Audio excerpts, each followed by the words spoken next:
Hey there, everyone. Welcome to the Bird's Nest Podcast. I'm Joe Donahue. Thank you so much for joining us. With fans decked out in crimson and gray and Eagles green, Hawk Hill celebrated its third year of St. Joseph's University being the official higher education partner of the Philadelphia Eagles. That's right, Eagle Spirit came back to Hawk Hill for the annual Eagles-St. Joe's partnership game, this time as the Hawks played A-10 rival George Mason. Now, as is the custom with this game, Swoop and the Eagles cheerleaders came out to keep the crowd in the game with the Hawk and with the St. Joe's cheerleaders, the pep band, the dance team, and so much more. And it was really a lively vibe here for a multitude of reasons, but to have the Eagle spirit pervading Hawk Hill was also really important to contribute to that. Also here for his third year in a row is Philadelphia Eagles defensive end Brandon Graham. Now, Brandon Graham is definitely looking to have another year with the Philadelphia Eagles, so to see him here continuing to represent the team in the wake of Howie Roseman's comments at the Combine that Howie would like to have the star two-time Super Bowl champion defensive end come back.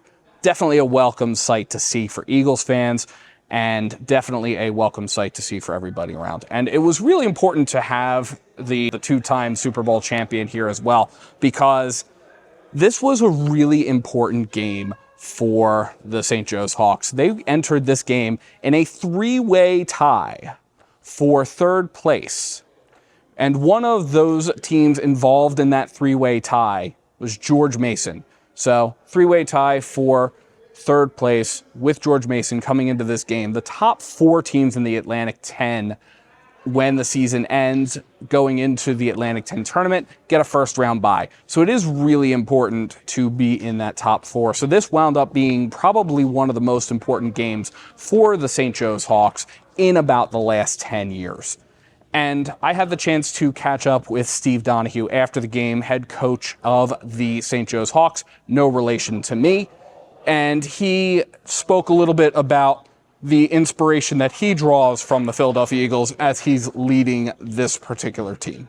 No, the Eagles are such Philadelphia, and we all care deeply about it. I would even say what I look at is, how Howie Roseman built that roster with really good, strong character people. And that's what the Eagles are. And that's kind of how we like to build this program, with great people that represent the university. I don't know if specifically all the guys are Eagle fans, but I am. And I do feel like that's a good model to copy, whatever sport you're playing, the way the Eagles have built their roster and the type of people. And clearly all that inspiration and all that hard work by the Hawks paid off, because St. Joe's was able to come away with the victory 81-63. And for the first half of this game, it actually was not even close.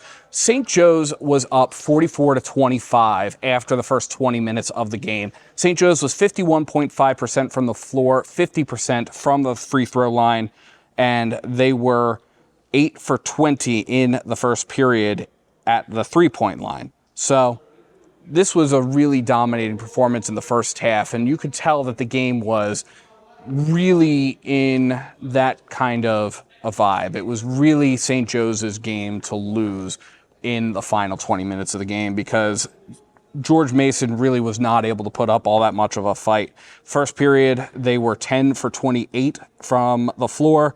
They were 1 for 11 from the three-point line. They were a little bit better on the free throw line, but you can't win and have all of those misses. It's going to be a real challenge for you.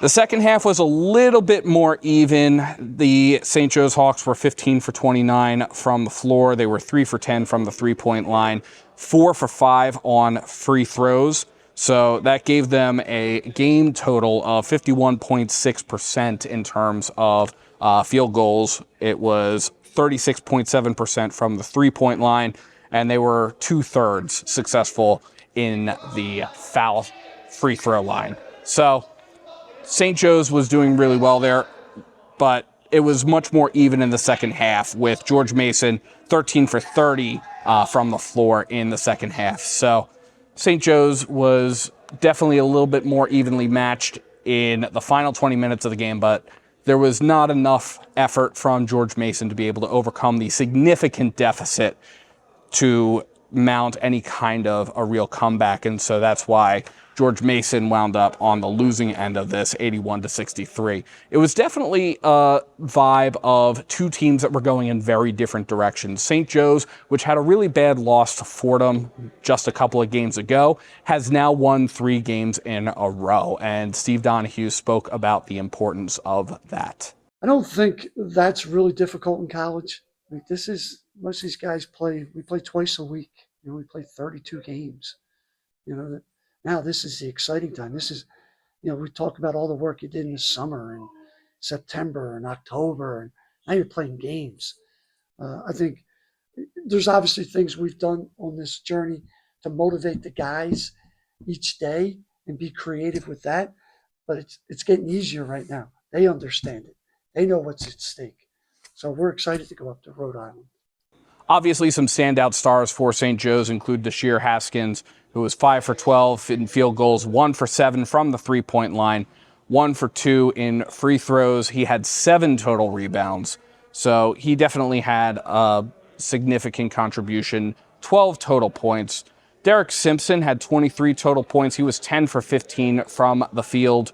He was 3 for 6 from the three-point line, 2 total rebounds over the course of the game.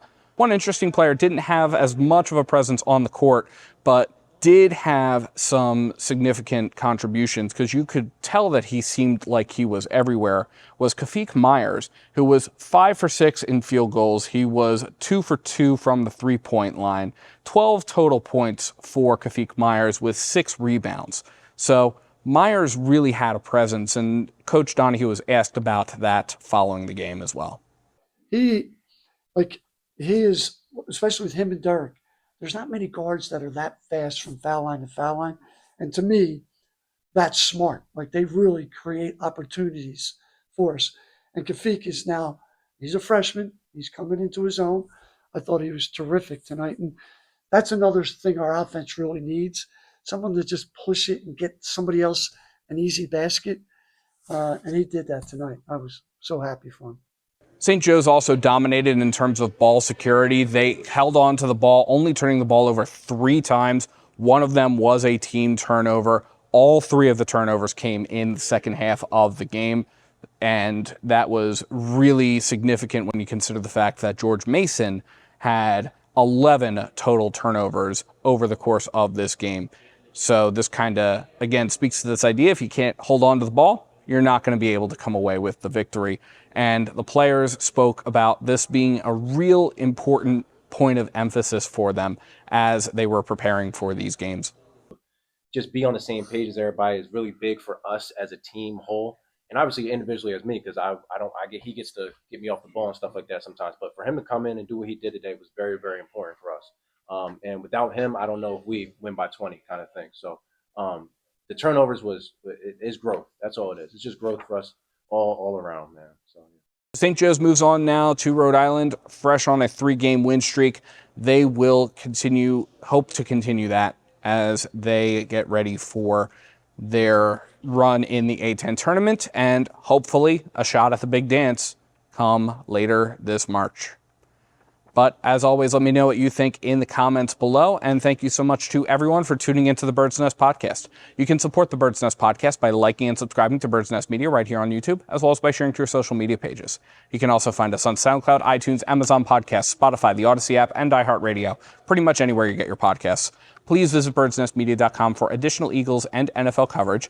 And if you feel so inclined to support us in a different way, you can find the link to our Patreon in the description below, as well as at birdsnestmedia.com. Thank you so much for tuning in. And from Hagan Arena, let's go Eagles.